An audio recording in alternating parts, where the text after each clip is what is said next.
श्रोताओं नमस्कार, मैं निशा नैयर। हमारे इस कार्यक्रम भारत विकास डायरी में आपका स्वागत करती हूं। श्रोताओं, इस कार्यक्रम के जरिए हम आपको छत्तीसगढ़ के विभिन्न संसदीय क्षेत्रों के बारे में जानकारी देंगे। इस कार्यक्रम में आज हम आपको ले चलेंगे महासमुंद संसदीय क्षेत्र। महासमुंद संसदीय क्षेत्र के अंतर्गत 8 विधानसभा क्षेत्र आते हैं। इस संसदीय क्षेत्र में ताजा आंकड़ों के अनुसार 17,53,000 से अधिक मतदाता हैं। इनमें से करीब 8,63,000 पुरुष मतदाता और करीब 8,90,000 महिला मतदाता हैं।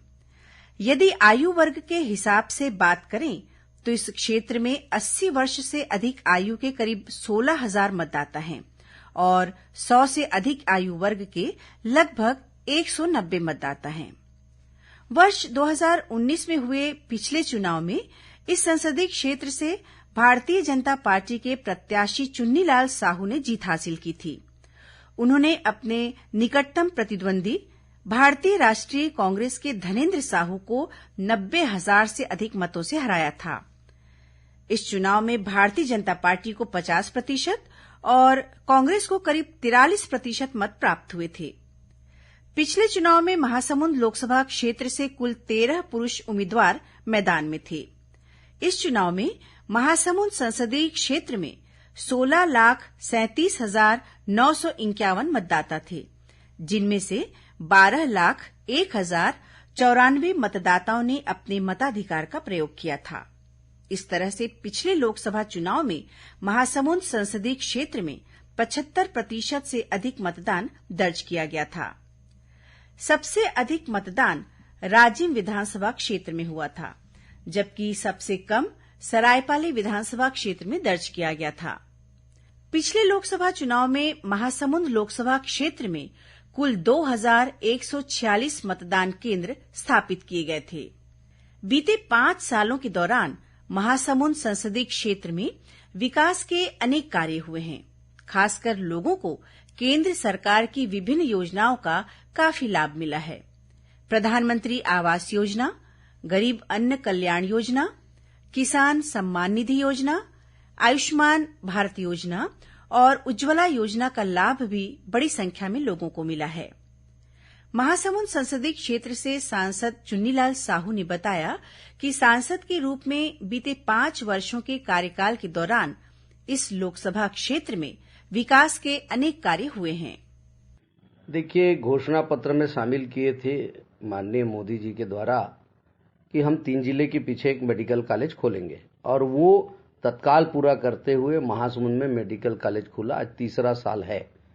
उसी प्रकार से इस जिले के नहीं पूरी छत्तीसगढ़ के सावरा समाज आदिवासी की सूची से बाहर हो गया था सन 2000 से, भटक रहे थे।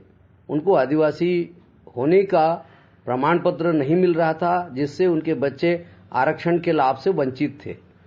मेरा पहला प्रश्न था लोकसभा में कि इस आदिवासी समाज को उनकी जो अधिकार है उनको मिलनी चाहिए, और वो परिणित हुआ।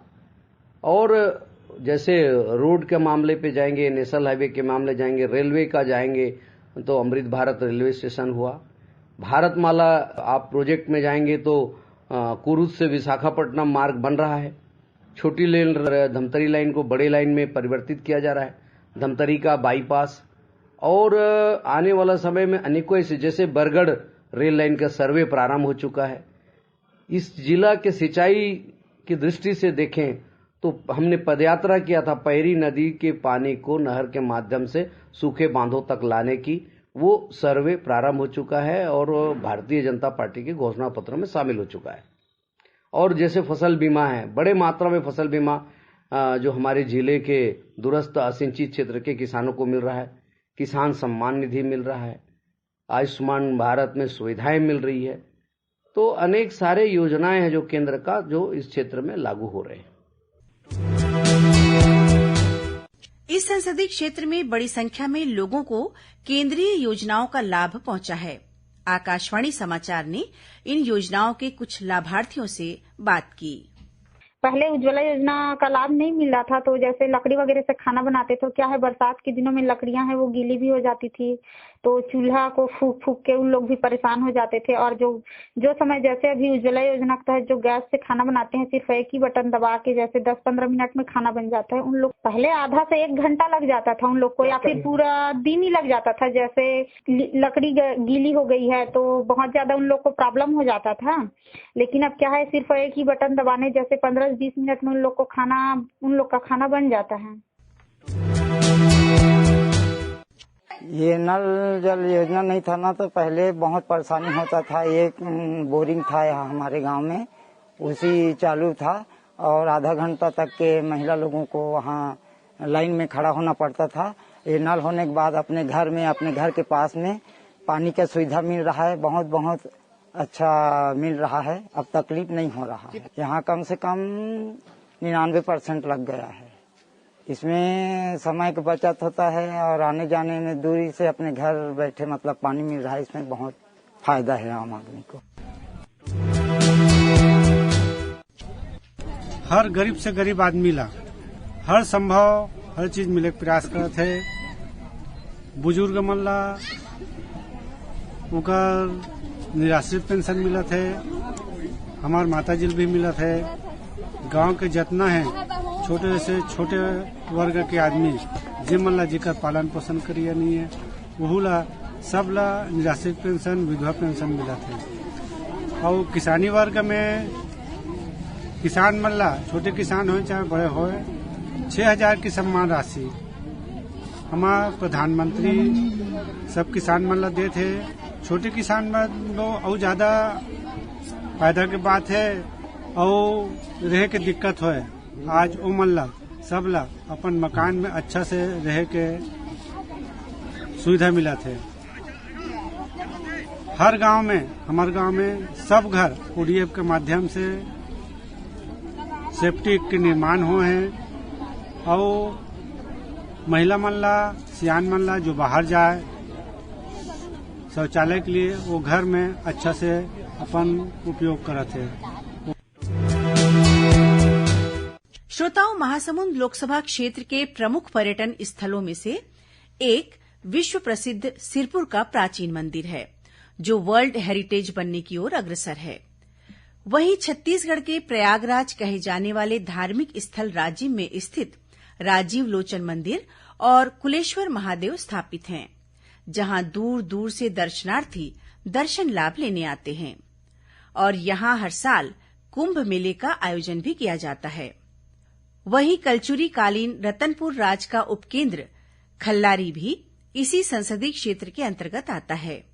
प्राकृतिक सौंदर्य से परिपूर्ण शिशुपाल पर्वत और रुद्री तथा कोडार बांध में भी हजारों की संख्या में लोग पर्यटन के लिए आते हैं। प्रसिद्ध ऐतिहासिक स्थलों में तमोरा और कंडेल जंगल सत्याग्रह का केंद्र भी यहीं स्थित है। महासमुंद संसदीय क्षेत्र धान उत्पादन के क्षेत्र में अग्रणी रहा है। इस वर्ष छत्तीसगढ़ स्तर पर समर्थन मूल्य में सर्वाधिक धान खरीदी महासमुंद जिले में हुआ है। खनिज संसाधन की बात करें तो यहाँ फर्शी काला पत्थर, बासिन और घोड़ारी में पाया जाता है। वहीं देवभोग में प्रसिद्ध हीरा खदान, सरायपाली क्षेत्र के भंवरपुर तोजगांव के पास निक्कल धातु का खदान है, तो दूसरी ओर महानदी और पैरी नदी से उत्खनित गुणवत्तापूर्ण रेत के खदान हैं। तो श्रोताओं, इसी के साथ अब मैं आपसे विदा लेती हूँ। 26 फरवरी को हम पुनः मिलेंगे इसी समय इस कार्यक्रम की अगली कड़ी में एक अन्य संसदीय क्षेत्र में हुए विकास की ढेर सारी बातों और रोचक जानकारियों के साथ। श्रोताओं, आपको यह कार्यक्रम कैसा लगा? हमारे ईमेल भारत विकास डायरी raipur@gmail.com पर जरूर भेजें। इस कार्यक्रम को सुनने के लिए आप सभी का हार्दिक आभार। नमस्कार।